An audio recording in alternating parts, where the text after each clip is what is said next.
Der Oktober war cool, aber jetzt ist er vorbei. Alles andere habe ich bewusst liegen lassen. Auch die Lieferung des Combat Patrol Abos. Aber jetzt ist's soweit. Lieferung Nummer 6 wird ausgepackt. Ich bin schon gespannt und habe lange darauf gewartet. Jetzt wird's Paket aufgemacht und wir schauen, was alles drin ist. Willkommen in meiner Hobby-Ecke. Hier ist der Fez. Kein Profi, kein Experte, aber seit fast 30 Jahren mit Freude im Hobby. Perfektionist und Chaot in einem. Let's Fez! Während des Oktobers kamen tatsächlich 2 Combat Patrol Lieferungen an.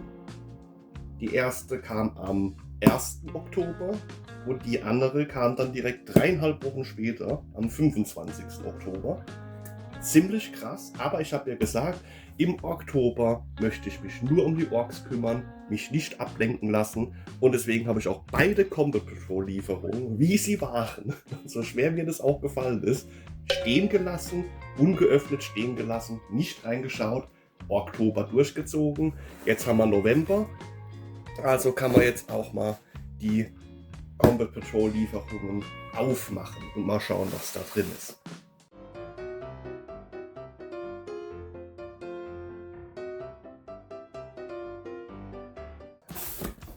Und dann haben wir hier einen vollgepackten Karton Combat Patrol.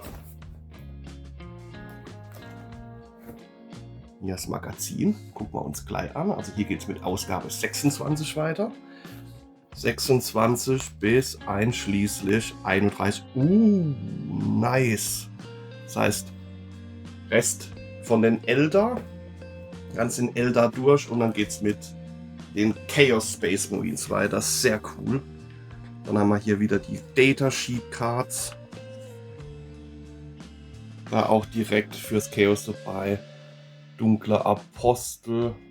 Ein bisschen schwer die Kamera zu halten. So, besser. Dunkler Apostel. Legionäre bekommen wir auch noch. Die Havocs.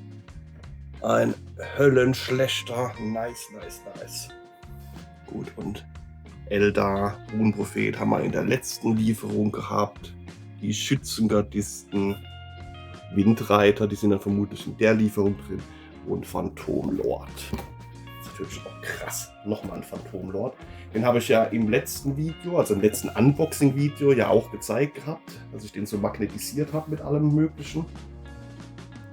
Dann haben wir hier einen riesen Haufen Plastik. Viele Minis. Und dann haben wir noch, guck mal, das mal da noch was. Ja. Farben sind natürlich auch wieder dabei, aber nicht so viel. Und dann haben wir hier nochmal einen neuen oder einen weiteren Combat Patrol Ordner. Das ärgert mich jetzt ein bisschen knickt. Okay. Mit den Registern. Das heißt, das ist jetzt unser zweiter Ordner. Wunderbar. Macht sich auch gut im Regal. So. Das wird hier drin. 6 Ausgaben wieder geliefert. Wir haben 6-mal das Magazin hier wieder zusammengeklebt. Man kennt's.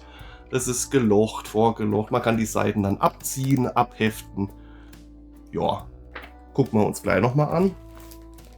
Hier haben wir einmal Agrax Earthshade. Ja, kann man auch nie genug haben. Und, Mechanicus Standard Grey. Sehr gut. Da habe ich, glaube ich, gar keins mehr auf Vorrat. Das ist gut. Agrax Earthshade, ja. Wenn man größere Modelle macht, größere Miniaturen oder auch beim Geländebau, verbraucht sich das Zeug natürlich auch rasend schnell, wenn man das teure Zeug von Citadel benutzt. Schauen wir mal grob über die Minis drüber, ob wir es erkennen. Das sieht doch sehr nach Chaos aus. Dunkler Apostel. Das sind Windreiter. Diese Jetbikes von den Eldari. Das sind Teile, auch Jetbike, ja. Und nochmal Jetbikes. Okay, das ist immer das gleiche. Das sind die Flight Stands dabei. Ja. Und die Bases sind. Hier ist eins.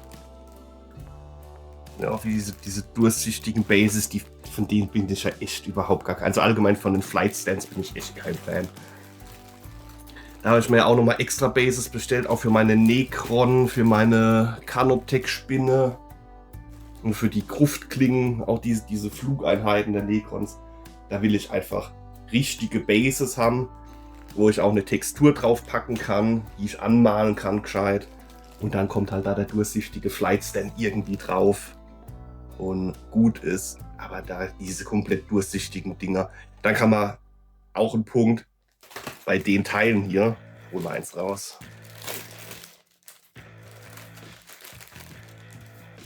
Bei den Teilen hier, die kann ich halt auch einfach nicht magnetisieren gescheit, damit die in meine Aufbewahrungsboxen reinpassen.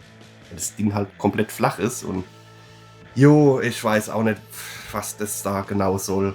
Man hätte eigentlich ein normales Base machen können und dann Flightstand drauf. Da fällt mir ein, das hole ich mal. So, da bin ich schon wieder. Also zum Beispiel so wie hier bei den Adeptas Sororitas hier, oder bei dieser Miniatur mit dem Jump Pack. Die hat hier diesen durchsichtigen Stab, Flightstand, Dings da halt.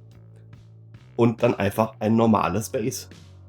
Und da kann man da Tufts drauf machen und kann das anmalen und ein paar Steinchen und dann passt es halt einfach zum Gesamtbild der Armee viel besser dazu und man kann die Dinger magnetisieren, passe in die magnetisierte Aufbewahrungsboxen rein, rutscht nichts rum, geht nichts kaputt, wunderbar. So finde ich es cool, so mag ich das und so werde ich auch nach und nach die Dinger nachrüsten, beziehungsweise direkt zu bauen, weil mit dem Ding, jo, weiß nicht. Keine Ahnung, ob das auch irgendwie spielerisch eine Relevanz hätte oder ob das dann turnierlegal ist, was auch immer, aber das ist mal auch wurscht. Ich mache das so, wie bei denen hier, da finde ich das gut gelöst und so möchte ich das haben. Dann räumen wir das mal wieder weg und dann geht es gleich weiter. So, und das hier ist tatsächlich der komplette Gussrahmen für einen Phantomlord. Sieht man erstmal eigentlich, wie wenig Teile das Teil hat und wie schlank dann da doch alles ist. Ne? Komm, wenn wir schon dabei sind, hole ich jetzt den anderen auch nochmal. Aber das ist ja richtig spottlich heute hier, mit dem ich die ganze Zeit aufstehe. Bin schon ganz außer Atem. Also da ist nochmal mein Phantomlord, habe ich im letzten Video auch schon gezeigt. Magnetisiert, hauptsächlich wegen der Waffenoptionen. Zack. Und hier im Combat Patrol Abo haben wir dann eben nochmal einen Phantomlord drin. Sieht man hier. Sehr cool. Den kann man ja, glaube ich, auch machen. Hier hat er ja auch auf dem Bild, so wie ich ihn gebaut habe, mit dem Schwert. Und der Faust, ich glaube, dem kann man auch nochmal eine größere Schusswaffe. Fragt mich nicht, wie die Dinger heißen bei den Eldar. Ja, schauen wir mal, was wir damit machen. So, das ganze Plastik mal hier zur Seite. Schauen wir mal in das Magazin rein. Also, es geht los. Ausgabe 26 Phantomlord. Interessanterweise kein Teil 1 von sowieso, sondern Phantomlord. Okay, in der Ausgabe ist einfach mal ein Phantomlord drin. Unverbindliche Preisempfehlung von dem Modell suche ich mal noch raus, blende ich noch ein. Aber das ist schon überraschend hier. Ausgabe 10,99 €. Kompletter Phantomlord. Die war vermutlich mal beim Zeitschriftenhandel, bei den Nachbestellungen sowieso, sehr schnell weg. Jetzt will ich nochmal Kaffee, dass man wach bleibt und wach wird. Also wir haben Bauanleitung, jo. Wie machen wir das Ding an? Infos über Seelensteine der Eldar. Das Farbschema finde ich halt auch echt geil, ey. Ja, ich habe halt mein eigenes Farbschema da. Ich wollte mal ein bisschen lila und ein bisschen rosa und pink und purple und wie auch immer man die Farbe nennt. Da habe ich mich von meiner Tochter aufklären lassen, dass lila und pink und es gibt ja ganz viele verschiedene Abstufungen. Aber jo. Dann haben wir hier noch eine Story hinter dem Schleier. Phantomlord. Wie kann man den Einheitennamen aus? Ja, das ist auch ganz interessant. Das hat so ein bisschen so Rollenspielcharakter, finde ich. Kann er halt seinen Modellen, seinen Miniaturen, seiner Armee ein bisschen mehr Leben einhauchen, ein bisschen mehr Hintergrundstories geben. Kann man es hier zum Beispiel auswürfeln. Okay, bei einer 3 oder 4, die Seele in diesem Phantomlord wurde erst vor kurzem für den Krieg aus der Unendlichkeitsmatrix geholt. Jo, kann man halt machen. Ist eigentlich ganz nett, finde ich. Dann Szenario 19, haben wir auch schon mal drüber gesprochen. Also das finde ich ja sowieso auch für Wiedereinsteiger ins Hobby oder für Anfänger im Hobby gut gemacht, habe ich schon öfter gesagt. Einfach dieses Stück für Stück heranführen an die Regeln, mit wenigen Modellen, wenig Regeln, und trotzdem hat man schon bei der ersten Ausgabe, wo die 2 Minis drin waren, kann man trotzdem schon mitspielen, kann man ein bisschen rumwürfeln, und das war auch beim Stormbringer-Abo so, das war auch bei den anderen vorherigen Abos so. Das finde ich echt gut gemacht, und das ist neben den ganzen Miniaturen, die man da bekommt in dem Abo, finde ich das eben für Wiedereinsteiger oder Anfänger im Hobby super, super hilfreich. Okay, und dann geht es hier, Ausgabe 27, 6 Windreiter, und da sehen wir dann Teil 1 von 3. Das heißt, die 6 Windreiter hier, das ist auch wieder unverbindliche Preisempfehlung, suche ich auch raus, blende ich auch mal ein, aber es ist schon krass. Die 6 Windreiter sind dann auf 3 Ausgaben verteilt, natürlich. Okay. Von der Menge des Plastiks. Gucken wir doch mal. Also. Ja. Ich glaube, es wird wirklich nach Plastik gewischt oder so irgendwie aufgeteilt. Ich kann mir es sonst nicht anders erklären. Bei den Thermaganten haben sie es ja auch gemacht. Also es hat nichts wirklich mit dem Preis, mit dem Europreis oder mit den Punkten der Einheit zu tun. Das ist, ich glaube, das ist wirklich... Wie viel Gramm hat so ein Teil? Ja, keine Ahnung, ich war schon immer schlecht beim Schätzen, was da jetzt schwerer ist. Und, ja, könnte gleich schwer sein, keine Ahnung. Ja, wie bauen wir die auf? Da habe ich auch noch die anderen 6 aus der älteren Eldari Combat Patrol. Die habe ich nämlich auch noch nicht zusammengebaut. Auch aufgrund dieser Base-Angelegenheit. Aber gut, dann habe ich jetzt 12 von denen. Wow.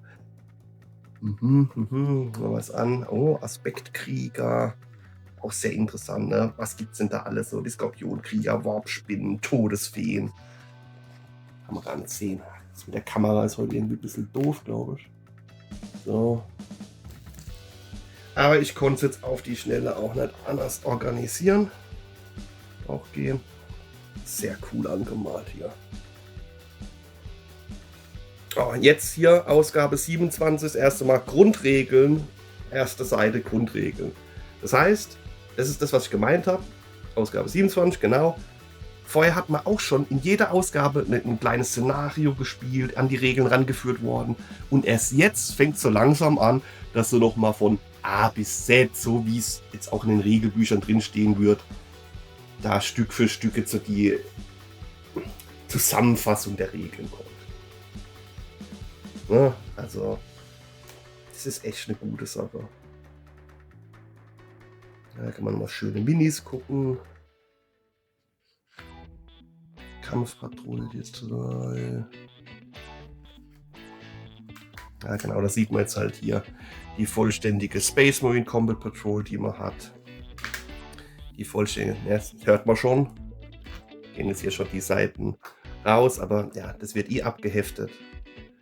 Hier die vollständige Tyranniden Combat Patrol. Ausgabe 28, der zweite Teil der Windreiter. Ach, sehr coole Illustration. Finde ich sehr cool. Gerade so dieser Kontrast von den Farben. Hammer. Oh, das ist auch ein riesen krasses Teil. Phantomritter, gut, dass es drunter steht, weil das haben wir auch im letzten Unboxing-Video, glaube ich, geklärt. Oder ich habe es extra nochmal nachgeschlagen. Was wer ist? Phantomwächter. Phantomlord ist der, den wir da dabei haben. Das ist der gute hier. Und der Phantomritter ist der ganz große. Der sieht natürlich auch geil aus. Ja. Aber man kann ja auch nicht alles haben.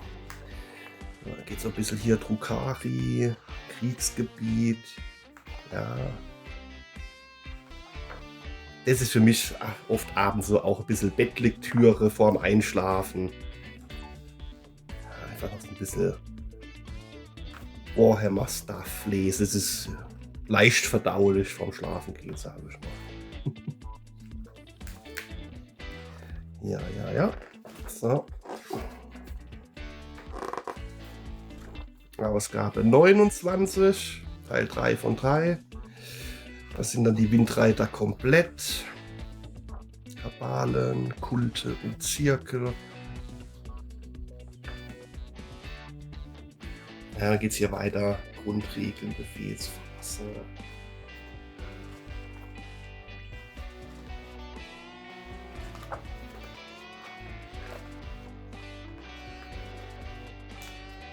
Und dann sehen wir hier Ausgabe 30, die 2 Farben eben, Mechanical Standard Grey und der Shade, Arcax Earthshade.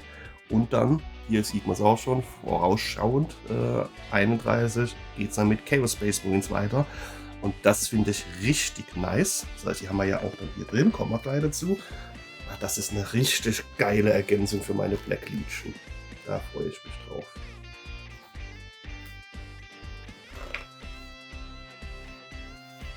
Harlekine nochmal.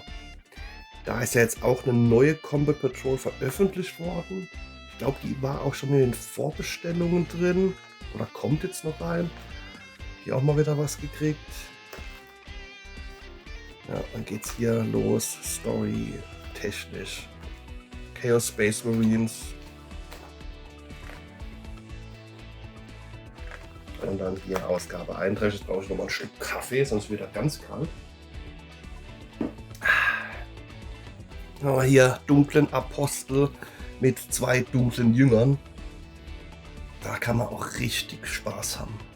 Bei der Bemalung. Richtig cool mit den Buchen. So. Den Kutten. Doch, die gefallen mir.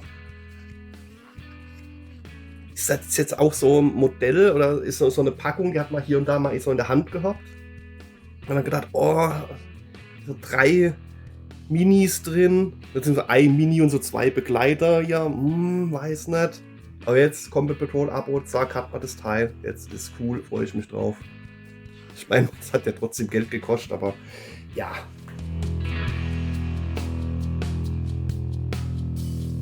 Ich glaube, das ist einfach so eine psychologische Sache.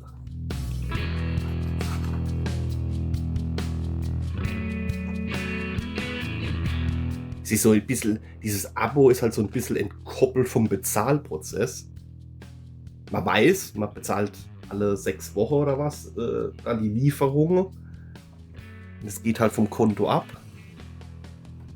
Aber die Lieferungen sind halt entkoppelt von dem Bezahlprozess, sondern es fühlt sich fast so an, als ob man da die ganze Zeit halt tolle Sachen einfach so geschickt bekommt. Wohl wissend, dass man eben dafür bezahlt, aber jo. Das war die Lieferung. Ja, das rutscht mir jetzt alles hier runter. So. Ich würde mal sagen, das reicht dann auch erstmal für dieses Video. Zweite Lieferung schauen wir uns in einem anderen Video mal an, damit es hier jetzt auch nicht zu lang wird.